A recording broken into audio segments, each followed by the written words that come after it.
Hello listeners and viewers, welcome to my YouTube channel. देखिए, Pakistan England series अपने अख्ताम को पहुंच गई है। This was a 4 match T20 I series, जिसके 2 मैचेस बारिश की वजह से वॉश आउट हो गए और बाकी दोनों ही मैचेस इंग्लैंड ने जीत के ये सीरीज अपने नाम कर लिए। तो आइए आज डिस्कस करते हैं कि हमने इस सीरीज में क्या खोया है और क्या पाया है और क्या लर्निंग पॉइंट्स ऐसे हैं जो हमें इस सीरीज से मिले। तो दोस्तों, पहले अगर हम पाकिस्तान क्रिकेट फैंस की बात कर लें तो हम लोग क्रिकेट से बहुत ज्यादा प्यार करने वाले लोग हैं। Cricket is more than just a game for us. तो ऑब्वियसली जब आप इतना ज़्यादा इमोशनल होते हैं, आपकी सेंटिमेंटल वैल्यूज़ होती हैं, आप फिर ज़्यादा हर्ट भी होते हैं पाकिस्तान टीम के हारने से। तो देखिए, मैं अपने बारे में आपको बताता चलूँ, मैंने 20-25 साल पहले जब क्रिकेट देखना शुरू की तो मैं भी ऐसा ही इमोशनल सपोर्टर था। और मेरी भी जो अनरियलिस्टिक एक्सपेक्टेशंस होती थी उसकी वजह से मैं भी बड़ा हर्ट हुआ करता था। Back then I was a naive supporter और मैं इस तरह का एक सपोर्टर था कि अगर 100 रन चाहिए और लास्ट विकेट है ना, तो मैं तब भी टीवी के सामने से नहीं उठता था कि शायद बन जाए। तो फिर ऐसे जब आप करोगे तो आपको ज्यादातर फिर अफसोस ही होता है, आप हर्ट ही होते हो। तो हमें सबसे पहले अपनी जो एक्सपेक्टेशंस है ना उनको चेक में रखना आना चाहिए, हमें रियलिस्टिक होकर सोचना चाहिए। और अगर आप लोगों को याद हो तो इस सीरीज के स्टार्ट होने से पहले मैंने आपको अपनी वीडियो में बता दिया था कि मेरी कुछ ज्यादा एक्सपेक्टेशंस रहने नहीं वाली इस सीरीज को लेके, क्योंकि मुझे लगता है मोस्ट लाइकली इंग्लैंड 4-0 जीतेगा या शायद शायद हम एक आध मैच में अपसेट कर दें, बट दैट्स अबाउट इट। तो जाहिर है कि जब आपकी इस किस्म की एक्सपेक्टेशंस होंगी ना तो फिर आपको ज़्यादा अफसोस होगा नहीं। और ये एक्सपेक्टेशंस मेरी अपनी टीम को देखते हुए और अपनी ऑपोजिशन की स्ट्रेंथ को देखते हुए ही थी। तो this is where we started from. तो मेरे लिए रिजल्ट जो है ना वो इतना ज़्यादा कोई सरप्राइजिंग नहीं है। ऑनेस्टली आप रिजल्ट को ना कंट्रोल भी नहीं कर सकते और ये आपके हाथ में नहीं होता। What you can control is कि आप अपना एटीट्यूड अच्छा रखो, आप प्रोफेशनलिज्म से खेलो, आप जो है ना वो जो चीज़ें आपके कंट्रोल में है, जो डिसीजंस आपके कंट्रोल में है, वो अच्छे लो अपनी तरफ से and then leave the result for later. तो क्या हमने ये सब कुछ किया? मुझे नहीं लगता कि हम कर सके हैं, बट आइए ज़रा डिटेल से चीज़ों को एनालाइज करते हैं और देखते हैं कि वेयर वी वेंट रॉन्ग। तो दोस्तों, पाकिस्तान टीम ने इस मैच में पहले बैटिंग की और पहले बैटिंग करना यानी टारगेट सेट करना इज समथिंग जिसमें हम लोग वी ऑलवेज स्ट्रगल। ठीक है, ये अभी से नहीं है, काफ़ी टाइम से अब ये मैं चीज़ देख रहा हूँ कि अगर तो हम लोग चेज कर रहे हों और 150 160 अप टू 170 तक का टारगेट भी हो ना, तो हम मोस्ट लाइकली चेज कर ही लेते हैं। इससे ऊपर का टारगेट हमसे फिर चेज मुश्किल से होता है या नहीं होता। और अगर हम पहले बैटिंग कर रहे हो तो हमसे अच्छा टारगेट सेट होता ही नहीं है। शायद छोटी टीम्स के खिलाफ हम फिर भी 160-170 तक कर ले, कभी कभी 180 भी टच कर लेते हैं, लेकिन हम दूसरी अच्छी टीम्स की तरह नहीं है कि हम पहले बैटिंग करके 200 लगाएं बोर्ड पे। ऐसा मैंने बहुत कम होते हुए देखा है। तो मैं चाहता था कि पाकिस्तान पहले बैटिंग करे, थोड़ी से हम लोग टेस्ट हों और पता लगे वेयर वी स्टैंड। तो अच्छी बात है कि हमने बैटिंग की, but unfortunately we failed again. तो ओपनर्स की अगर बात कर लें, that was one of the brightest spots today के आपने साइम अयूब को बेंच कराया, which was the correct decision. बहुत चांसेस उसको मिले हैं, I am myself is fan, but अगर वो नहीं क्लिक कर रहा, उसकी थोड़ी सी टेक्निक में प्रॉब्लम आ रही है, it's good for the team and it's good for Saim himself कि उसको हमने बेंच कराया। He'll go back to the basics, अपने नेट्स में जाके वीकनेस को ओवरकम करेगा और वापस आएगा। In the mean time we went with the tried and tested Babar and Rizwan, जो कि मुझे लगता है वर्ल्ड कप में भी आपके ओपनिंग पेयर हो गए और उनका बनता है, क्योंकि उन्होंने over the passage of time अपनी जो है ना अपने आप को प्रूव किया है, अपनी वर्थ को दिखाया है, कुछ बड़े मैचेस उन्होंने जितवाए हैं। तो अच्छी चीज थी कि उन दोनों ने साथ ओपन किया और अच्छा स्टार्ट दिया। देखें, 60 रन अगर उन्होंने पावर प्ले में आपको करके दिए हैं तो what else do you want. अब वहां से तो आगे आपके मिडिल ऑर्डर की जिम्मेदारी है कि अच्छा आगे लेके चलें और अच्छा फिनिश करें, जो कि नहीं हो सका। But Babar and Rizwan did well. तो पहले तो ये एक हमें पॉजिटिव मिला है। फिर दूसरा पॉजिटिव उस्मान खान की सूरत में हमें नजर आया। देखिए, बहुत टाइम से बेचारा बेंच पे बैठा हुआ है, आज उसको फाइनली चांस मिला और उसने मुश्किल सिचुएशन के अंदर आपको 38 रन करके दिए, वन डाउन आके। तो देखें, रन्स तो बहुत लोग कर लेते हैं, लेकिन ऐसे टाइम पे रन करना जब दूसरे साइड से आपकी विकेट्स गिर रही हैं और बड़ी बड़ी विकेट्स जैसे रिजवान, बाबर, फखर की विकेट्स गिरी, तो उस दौरान आप अपनी विकेट थ्रो ना करो, टीम को आगे लेके चलो और अच्छे रन रेट के साथ स्कोर करो। I think this will do his confidence a world of good. तो he was a good addition to the Pakistan team. उसके अलावा तीसरी एक अच्छी पॉजिटिव चीज भी डिस्कस कर लेते हैं before we move on to the negatives. तो वो थी जी हारिस रऊफ की परफॉर्मेंस। अब हारिस पे भी बहुत क्वेश्चन मार्क्स थे, बहुत टाइम से उसका फॉर्म जो है ना वो इट वाज मिजरेबल, और अब तो वो इंजरी से भी वापस आ रहा था, उसका रिदम और उसकी फिटनेस भी क्वेश्चन मार्क था उनके ऊपर। लेकिन ही प्रूव द डाउटर्स रॉन्ग, उसने बड़ी अच्छी बॉलिंग की। देखें एक्सपेंसिव वो भी रहा, और वो हमेशा ही थोड़ा सा एक्सपेंसिव रहता है, बट हिज क्वालिटी इसके बीच में आके वो विकेट्स लेके देता है। तो वो उसने आज प्रूव किया, जब सबको मार पड़ रही थी उसने आके आपको 3 विकेट्स लेके दिए, और he could have had more अगर आजम खान कैच पकड़ लेते। तो अच्छी अच्छी एक चीज पाकिस्तान को मिली कि एटलीस्ट जो है ना आपका जो एक प्रीमियर फास्ट बॉलर है वो अब फिट होके आ चुका है और आपके लिए वर्ल्ड कप खेलेगा।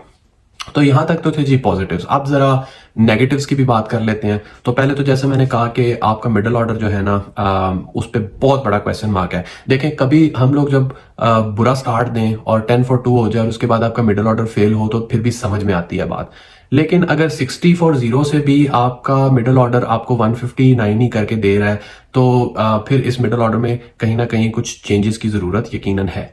हम लोग दूसरी चीज ये है कि ना बहुत पैचेस में परफॉर्म कर रहे हैं, यानी अगर बाकी टीम फेल हो जाती है तो उस दिन फखर चल जाता है, और अगर बाकी टीम चल रही है तो उस दिन फखर नहीं चलेगा। अगर आपका स्पिनर अच्छी बॉलिंग कर रहा है तो उस दिन फास्ट बॉलर का बुरा दिन आ जाएगा। जिस फास्ट बॉलर थोड़ा बेहतर करके देंगे तो आपका स्पिनर कोई नहीं होगा। जिस दिन जो है ना वो बाकी कोई नहीं चलेगा तो आजम आके 2 छक्के मार देगा, और जिस दिन आजम चलेगा तो उस दिन बाकी कोई नहीं चलेगा। ये चीज ना बड़ी एक इस वक्त हमें ना अफेक्ट कर रही है कि हम मैचेस जीत नहीं पा रहे, हमारी team as a unit click नहीं कर रही कि हम अगली टीम को ठिकाने लगा सकें। हम लोग बड़े बिट्स एंड पैचेस में परफॉर्म कर रहे हैं, और कुछ मुझे टीम मैनेजमेंट के डिसीजंस पे भी रिजर्वेशन है। आप देखें कि Iftikhar who is playing as a proper batsman, वो शादाब से नीचे क्यों आ रहा है। देखें इफ्तिखार ऐसा बैट्समैन नहीं है कि आप उसको बहुत जल्दी जो है ना पावर प्ले के अंदर भेज दो, लेकिन अगर वो एक स्पेशलिस्ट बैट्समैन के तौर पे खेल रहा है तो उसका काम है कि वो फखर के बाद 3 डाउन बैटिंग करने के लिए आए। शादाब वहां पे मेरी समझ से बाहर है कि क्यों आ रहा है बैटिंग करने, जबकि उसका फॉर्म भी बिल्कुल नहीं है। Badly out of form, he can hardly touch the ball, but somehow Iftikhar से ऊपर आ जाता है। देखें इफ्तिखार को 3 डाउन आना चाहिए, और उसके बाद डिपेंडिंग अपॉन द सिचुएशन अगर तो 2-3 ओवर्स रह गए तो आप आजम को भेजें, क्योंकि आजम इससे ज्यादा वाला बैट्समैन नहीं है। और अगर आप 10वें 11वें ओवर में भेज रहे हैं बैटिंग के लिए तो फिर शादाब आ जाए, लेकिन इफ्तिखार को इन दोनों से 100% ऊपर आना चाहिए। एक और मैनेजमेंट का जो डिसीजन है इब्रार को ना खिलाने वाला, वो भी मेरी समझ से बाहर है। चले इस मैच में मान लिया कि जी क्लाउड कवर था, 4 फास्ट बॉलर्स खिलाने तो उसकी जगह नहीं बनी, लेकिन भाई मतलब कहाँ न्यूजीलैंड सीरीज, उसके बाद आयरलैंड, उसके बाद अब ये पूरी सीरीज भी गुजर गई है, और अबरार को अपने बेंच पे बिठाया हुआ है, आप उसको खेलने ही नहीं दे रहे। जब आप उसको खेलने ही नहीं दे रहे, आप कैसे एक्सपेक्ट करते हैं कि जहां पे वेस्ट इंडीज के अंदर वर्ल्ड कप में जाके स्पिनिंग ट्रैक आएगा, मेक और ब्रेक सिचुएशन होगी, वहां पे आप फिर इब्रार को खिलाओ, और फिर अगर उससे ना परफॉर्म हो तो फिर आप ब्लेम करोगे कि जी वो इब्रार तो डिजर्व ही नहीं करता था। ये मैचेस हैं उसको खिलाने वाले, उसको कॉन्फिडेंस देने वाले, अनलेस कि आपने उसको कोई बहुत बड़ा सरप्राइज पैकेज के तौर पे रखा हुआ है और डायरेक्ट आप इंडिया के खिलाफ खिलाने का सोच रहे हो तो और बात है। अदरवाइज मुझे समझ नहीं आ रही कि उस बंदे को आप क्यों मुसलसल इग्नोर कर रहे हो, आपने क्यों उसको मुसलसल बेंच पे बिठाया हुआ है और आप उसको चांस नहीं दे रहे हो। तो इसके अलावा अगर आप देखें तो आजम खान की परफॉर्मेंस भी it's a huge question mark.